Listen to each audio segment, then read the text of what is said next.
सूरत के कडोदरा इलाके से एक हैरान कर देने वाली घटना सामने आई।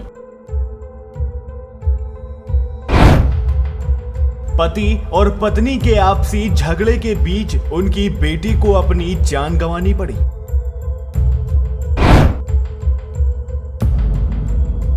गुस्साए पिता ने 17 बार चाकू से अपनी बेटी पर वार किया। बेटी बीच बचाव करने आई तो पिता बेरहमी से टूट पड़ा और बेटी को मौत के घाट उतार दिया।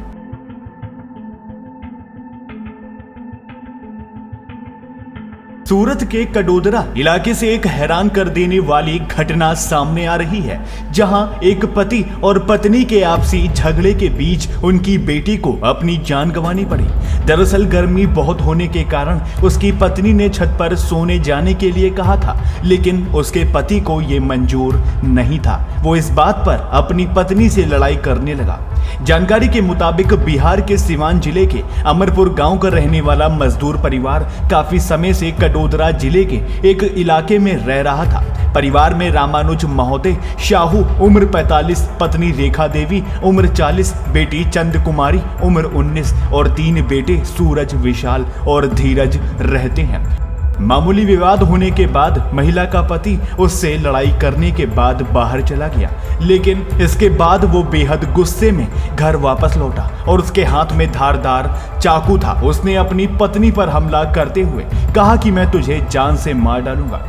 रेखा देवी खुद को बचाने के लिए छत पर चली गई, लेकिन उसके पति रामानुज को गुस्से के आगे कुछ नहीं दिखा। वो उसे मारने के लिए छत पर महिला के पीछे चला गया।